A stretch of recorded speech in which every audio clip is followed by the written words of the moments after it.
Bismillah, Assalamualaikum warahmatullahi ta'ala wabarakatuh. Alhamdulillah wassalatu wassalamu ala rasulillahi amma ba'du. Rabbi israh li sadri wa yassir li amri wahlul 'uqdatam min lisani yafqahu qawli.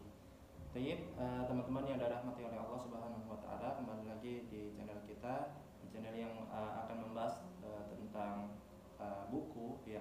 Jadi kali ini ya, teman-teman yang dirahmati oleh Allah Subhanahu wa taala, kali ini kita mau membaca buku ya, buku Kitab Tauhid nama bukunya ya, karya Syekh Muhammad bin Abdul Wahab ya. Ini buku tauhid bagus sekali ya teman-teman, yang untuk dibaca ya, karena penting ya bagi kita ya mempelajari tauhid ya, bagaimana kita mengenal Allah, mengenal Nabi Muhammad SAW, serta mengenal agama kita, agama Islam. Taib. Jadi bagi teman-teman yang ingin ingin bukunya atau PDF-nya, bisa insyaallah nanti kita taruh link download buku PDF-nya di kolom deskripsi. Nah, sekarang kali ini kita akan membaca buku Kitab Tauhid ya, karyangan Syekh Muhammad bin Abdul Wahab. Di sini kita mendapatkan buku terjemahannya, dan nama penerjemahnya adalah Muhammad Yusuf Harun MA.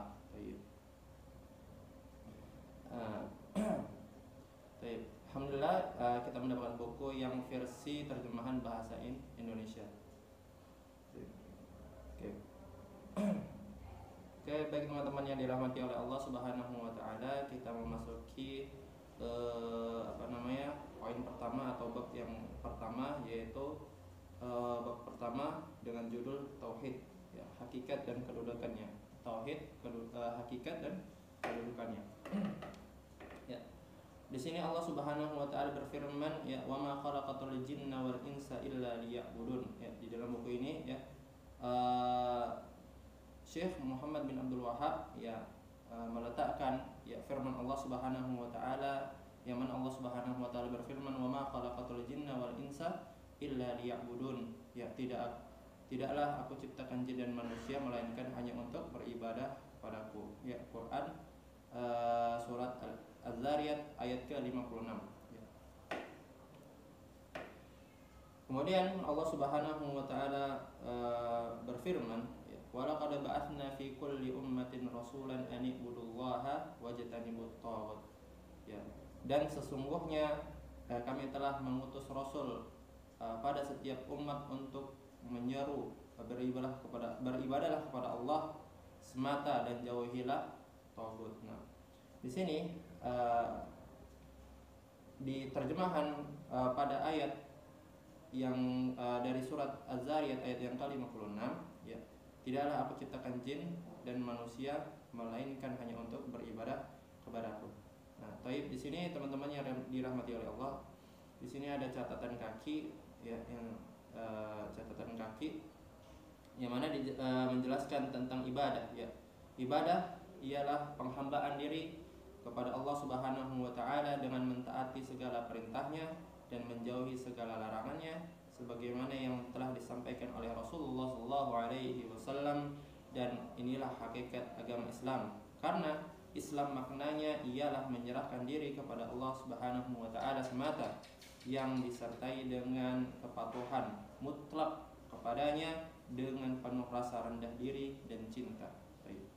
Kemudian di dalam firman Allah Subhanahu wa taala juga yang berbunyi, walaqad ba'atsna fi kulli ummatin rasulan an i'budullaha wajtanibut taghut, dan sesungguhnya kami telah mengutus rasul pada setiap umat untuk menyerukan beribadahlah kepada Allah Subhanahu wa taala saja dan jauhilah taghut. Quran surat An-Nahl ya, ayat ke-36. Maka di sini ada catatan kaki bahwasannya taghut ya, taghut teman-teman yang dirahmati oleh Allah Subhanahu wa taala ialah setiap yang diagungkan selain Allah Subhanahu wa taala dengan disembah, ditaati atau dipatuhi, baik yang diagungkan itu berupa batu, manusia ataupun syaitan. Allah Subhanahu wa taala juga berfirman, wa qada rabbuka alla ta'budu illa iyyah wa bil walidaini ihsana imma yablughanna indakal dzakara ahaduhuma aw kilahuma fala taqul lahumā uff wa la tanharhumā wa qul lahumā qawlan karīmā waghfid lahumā janāha adh-dhulli minar rahmah wa qur rabbirhamhumā kamā rabbayānī shaghīrā. Ya, Allah Subhanahu wa taala berfirman, dan Tuhanmu ya telah memerintahkan supaya kamu jangan beribadah kecuali hanya kepadanya. Ya, maksudnya kepada Allah, dan hendaklah kamu berbuat baik kepada ibu bapamu dan dengan sebaik-baiknya.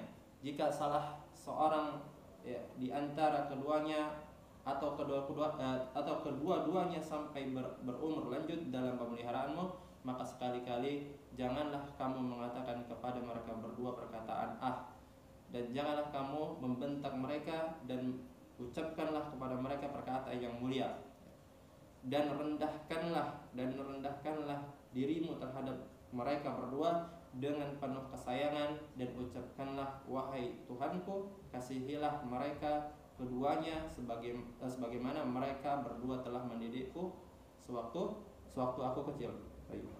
Quran surat Al-Isra ayat 23 sampai 24.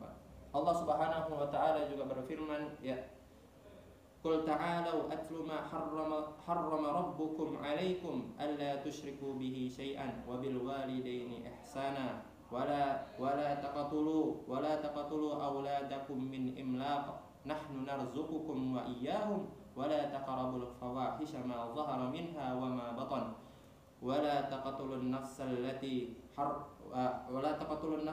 harramallahu illa bil haqq dzalikum wassaakum bihi la'allakum ta'qilun wa la taqrabu malal yatimi illa billati hiya ahsan hatta yablugha ashuddah wa awful kayla wal mizana bil qist la nukallifu nafsan illa wus'aha wa idza qultum fa'dilu walau kana dha qurba wa bi ahdillahi awfu dzalikum wassaakum bihi la'allakum tadhakkarun wa anna hadha sirati mustaqima fattabi'uhu wa la tattabi'us subula fatafarraqa bikum an sabilihi dzalikum wassaakum bihi la'allakum tattaqun.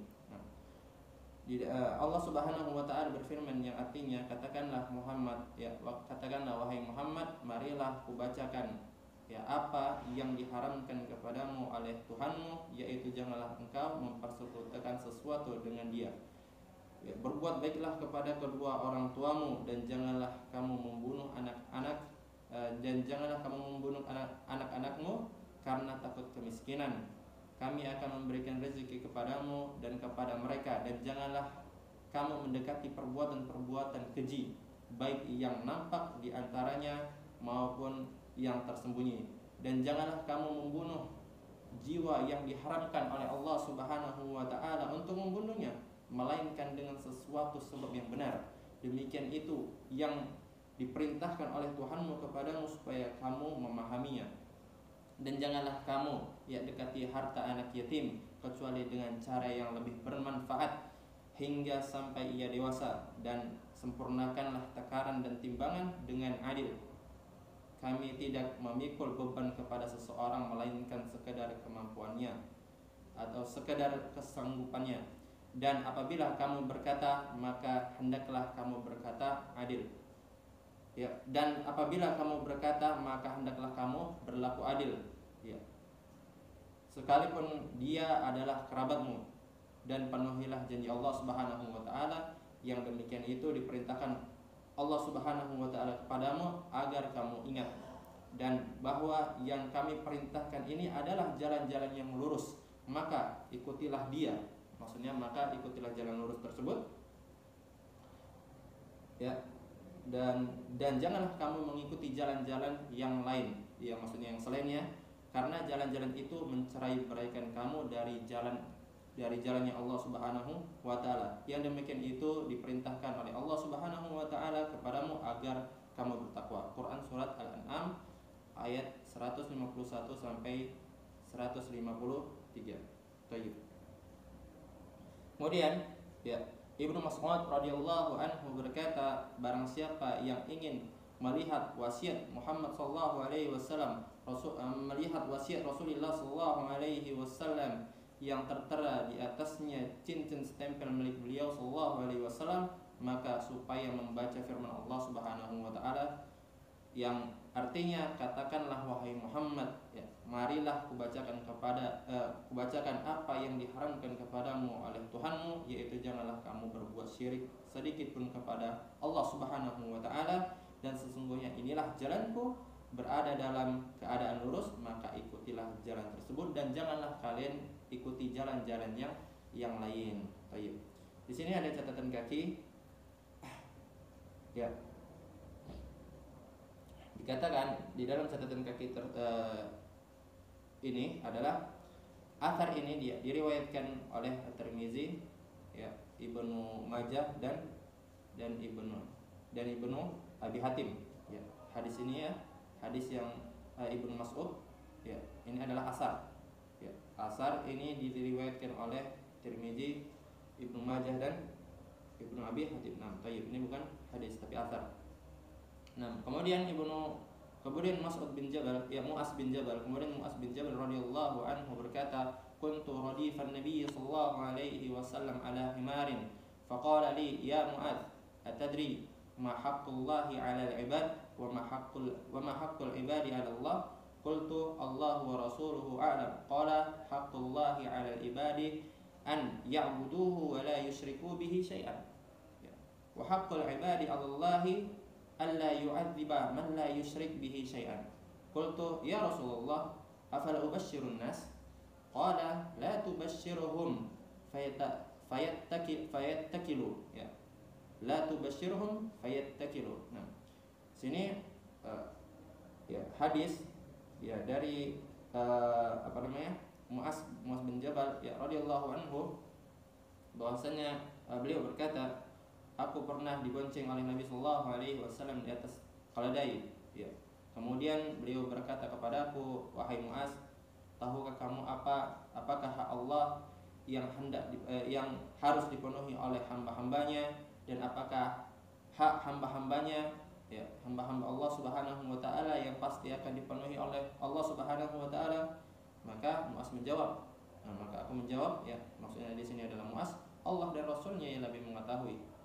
Kemudian beliau sallallahu alaihi wasallam bersabda, hak Allah yang harus dipenuhi oleh hamba-hambanya ialah hendaknya mereka beribadah kepada Allah Subhanahu wa taala dan tidak menyekutukan Allah Subhanahu wa taala dengan sesuatu apapun. Sedangkan hak hamba yang pasti dipenuhi oleh Allah Subhanahu wa taala ialah bahwa Allah, ya, tidak akan menyiksa orang-orang yang tidak menyekutukan Allah Subhanahu wa taala dengan sesuatu apapun.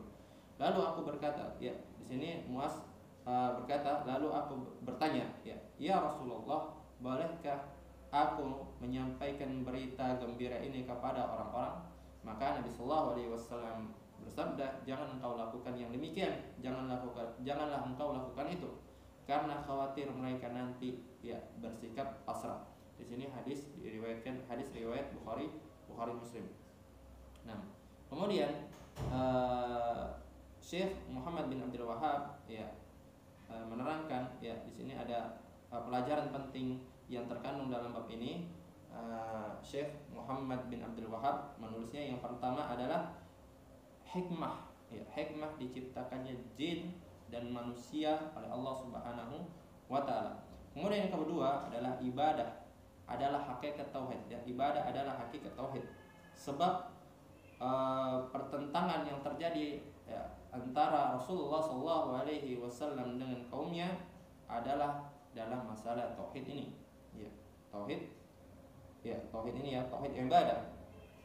Yang ketiga, barang siapa yang belum merealisasikan tauhid ini dalam kehidupannya, maka ia belum beribadah, yakni belum menghambakan diri kepada Allah Subhanahu wa taala. Inilah sebabnya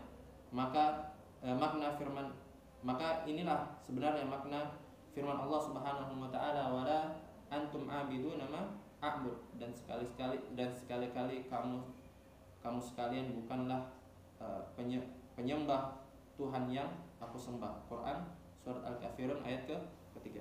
Kemudian, ya, yang keempat adalah pelajaran yang penting yang terkandung di dalam bab ini. Yang keempat adalah hikmah diutusnya para rasul adalah untuk menyuruh kepada tauhid dan melarang kemusyrikan. Kemudian yang kelima adalah misi diutusnya para rasul ini, ya, misi diutusnya para rasul itu untuk menyuruh, ya, untuk seluruh umat, ya, untuk seluruh umat.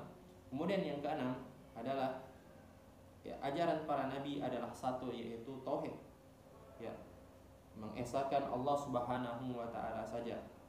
Kemudian yang ketujuh, masalah yang sangat penting adalah bahwa ibadah kepada Allah Subhanahu wa taala tidak akan terrealisasi dengan benar kecuali dengan adanya pengingkaran terhadap tagut. Dan inilah maksud dari firman Allah Subhanahu wa taala, "Faman yakfur bit-taghuti wa yu'min billahi faqad istamsaka bil urwatil wuthqa." Yang artinya barang siapa yang mengingkari tagut dan beriman kepada Allah, maka ia benar-benar telah berpegang teguh kepada tali yang paling kuat. Quran surat Al-Baqarah ayat 256. Kemudian yang ke-8, ya, poin penting yang ke-8 adalah pengertian tagut bersifat umum, ya, mencakup semua yang diagungkan selain Allah Subhanahu wa taala. Kemudian yang ketiga, ya, ketiga ayat, ya, muhkamat, ketiga ayat muhkamat yang telah kita bacakan tadi, yang terdapat dalam surat Al-An'am, ya, menurut para ulama salaf penting kedudukannya. Di dalamnya ada 10 pelajaran penting yang kita baca tadi di surat Al-An'am. Yang pertama adalah larangan, ya, berbuat kemusyrikan. Kemudian poin yang ke-10 adalah ayat-ayat muhkamat yang terdapat dalam surat Al-Isra mengandung 18 masalah, dimulai dengan firman Allah Subhanahu wa taala, la taj'al ma'allahi ilahan akhar fataqa'uda madhmuman makhdula. Ya, janganlah engkau menjadikan bersama Allah sesembahan yang lain agar kamu tidak menjadi terhina lagi tercela. Quran surat Al-Isra ayat ke-22. Dan diakhiri dengan firman Allah Subhanahu wa taala, wala taj'al ma'allahi ilahan akhar fatulqa fi jahannam maluman madhura. Ya, dan janganlah, yang artinya, dan janganlah kamu menjadikan bersama Allah sesembahan selainnya sehingga kamu nantinya dicampakkan ke dalam neraka jahanam dalam keadaan tercela, dijauhkan dari rahmat Allah Subhanahu wa taala. Quran surat Al-Isra ayat ke-39. Dan, ya, Allah Subhanahu wa taala mengingatkan kita pula tentang pentingnya masalah ini dengan firman-Nya, ya, dzalika mimma auha ilaika rabbuka minal hikmah. Ya, di sini Allah Subhanahu wa taala berfirman, itulah, yang artinya itulah sebagian hikmah yang diwahyukan Tuhanmu kepadamu. Ya, Quran surat Al-Isra ayat ke-39. Kemudian poin yang ke-11 adalah satu ayat yang terdapat dalam surat An-Nisa, ya, disebutkan di dalamnya 10 hak. Yang pertama Allah memulainya dengan firman-Nya, wa'budullaha wa la tusyriku bihi syai'an. Beribadahlah kamu sekalian kepada Allah Subhanahu wa taala saja, dan janganlah kamu mempersekutukannya dengan sesuatu apapun. Quran surah An-Nisa ayat ke-36. Kemudian poin yang ke-12 adalah perlu diingat wasiat Rasulullah SAW di saat akhir hayat beliau. Ya, apa tadi? Hadisnya tentang apa? Wasiat terakhir Nabi Sallallahu Alaihi Wasallam, ya, haqqullah. Ya, di sini tentang hadis Mu'adz bin Jabal yang sudah kita baca tadi, ya.